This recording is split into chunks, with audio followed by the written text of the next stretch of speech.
Arlene, ano ang partikular na pinangangambahan ng ilang grupo ng private schools sa paano kalang amyendahan ang probisyon ng edukasyon sa saligang batas?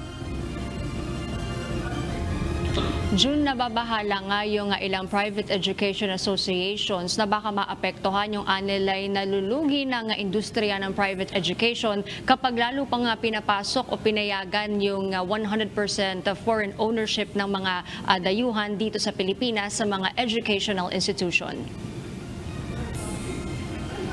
June, tinalakay ng Senate Committee o Senate Subcommittee ngayong araw ang panukala sa Resolution of Both Houses o RBH number 6 na layong amyendahan ng 60-40 foreign ownership sa mga institusyon sa sektor edukasyon. Sa pagsisimula pa lang ng pagdinig, nilinaw ni Senator Juan Edgardo Sani Angara na hindi gagalawin ang basic education, kundi higher education lamang ang saklaw ng pag-aaralang amyendahan. Para kay Senator Amy Marcos, malaki na ang naging epekto ng COVID-19 pandemic sa private schools. Nakakompetensya na rin ng public schools. Giit ng ilang grupo, dapat maging maingat ang mga mamabata sa panukala dahil posible rin ito maapektuhan ang values at kultura ng susunod na henerasyon. We are cautious because if we allow foreign citizens to control, own, and administer the institutions that we are looking at, that may be prejudicial to our Filipino culture, values, moral, spiritual matters. Baka they may be in danger. Right now, we are really such a beleaguered sector.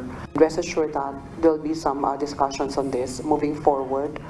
But right now, really, the private ed sector is in very dire straits. We have this fear or foreign universities who would come in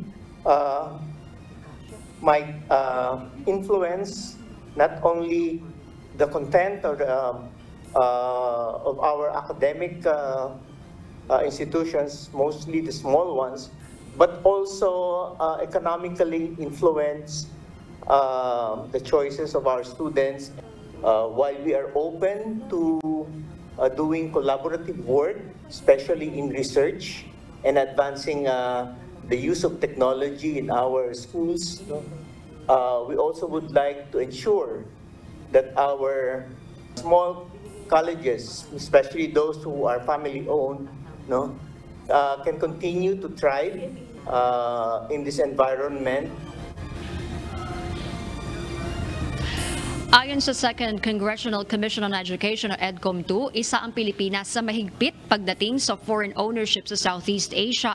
Ngunit isang hakbang lang anya ang pag-amyenda sa foreign ownership para sa internationalization ng sektor edukasyon sa Pilipinas. Dapat din anyang suriin ng gobyerno ang mga regulasyon nito para mahikayat ang mga international institution gaya ng pagbibigay ng insentibo at tax exemptions. Ayon naman sa ilang eksperto, parehong may bentahe at disadvantage ang pagbubukas ng tertiary education sa pagmamay-ari ng mga dayuhan, gaya ng maipapasang bagong kaalaman at teknolohiya sa Pilipinas at mas mataas na employability para sa mga Pilipino. Pero nandyan din ang pangamba ng pag-alis ng mga Pilipino para magtrabaho sa ibang bansa. You can provide very diverse educational offerings, programs that might not be available locally. I should mention the disadvantages. One is that you often get brain drain, as students that go overseas don't necessarily come back. There's been concerns about cultural dominance, but when you have a strong culture, it's really more of a sharing of cultural experiences. Pero si dating Commission on Education Chairperson Dr. Patricia Licuanan tutol sa amyendahan ng saligang batas. Paliwanag niya, hindi naman konstitusyon ang nakikitang balakid ng mga dayuhang gustong pumasok sa Pilipinas, kundi ang issue sa burokrasya at korupsyon sa gobyerno. Naniniwala rin ang ilang institusyon na hindi tsatsa ang tugon sa educational crisis sa bansa. In my view, partnerships, transfer of technology, sharing technology, but nowhere does it prove to me that ownership is necessary. No to amendments to economic provisions of the 1987 Constitution, and no to foreign ownership of schools. In other words, no to charter change. Let us stop this wasteful and divisive activity and focus on things that really matter before it's too late. Paalala naman ng ilang eksperto kung papayagan ng full foreign ownership sa Pilipinas, dapat masusing piliin ang mga institusyong papasok sa bansa para tiyakin ang kalidad nito.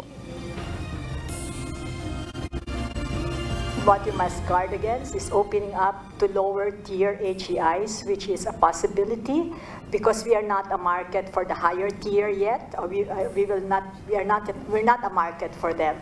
So the ones who will come are those who will be of lower qualities, which will further erode the reputation of the Philippines. Saying it should be a June, inaasahan na magkakaroon pa ng susunod na pagdinig itong Senate Subcommittee na tumatalakay dito sa RBH 6 para naman sumentro doon sa panukala na amyendahan yung probisyon na may kinalaman naman sa advertising. Samantala, June, tinawag naman na positive development ni Senator Sonny Angara yung hinaing resolution of both houses number 6 sa Kamara na siyang counterpart bill or RBH number 7 rather na counterpart bill naman nitong RBH 6 sa tinatalakay ngayon dito sa Senado. At yun muna ang update, balik sa June. Isang paglilinaw lang, Harleen. Ibig bang sabihin, pag sinabing foreign ownership ng isang eskwelahan, maaaring yung eskwelahan sa ibang bansa ay magkaroon dito sa Pilipinas na isang branch na pagmamay-ari 100% ng banyaga. At ito ba ay sinasabi nila, meron bang lumabas dyan na maaaring ang makinabang lang dito ay mga mayayaman? Kasi kumbaga mas magiging beneficial sa kanila ito dahil mapapamura yung kanilang bayad dahil hindi na sila, yung anak nila ay hindi na pupunta ng ibang bansa. Ganun ba yun, Harleen? June, doon sa yung unang tanong, itong panukala na magkaroon nga ng mas maluwag na ownership yung mga dayuhan dito sa bansa, ganun yung mangyayari. Papayagan na sila dito na 100% na nilang pagmamay-ari yung isang universidad dahil under the Constitution, 60-40 at mas pabor sa Pilipinas yung pinapayagan lamang at may mga certain conditions lang, June, gaya sa basic education, gaya ng exemption kapag religious o mission boards yung magtatayo ng eskwelahan dito, exempted yon dun sa 60-40. Doon naman sa pangalawang tanong mo, June, walang nabanggit na specific na ganyan, pero lumabas doon sa mga pagdinig na isa yan sa mga pinapag-caution nga o isa sa mga ikinababahala ng ilang schools dahil maaring maapektuhan yung tuition fees, lalo na sa mga private schools at private educational institutions, June. Alright. Maraming salamat, Harleen Delgado.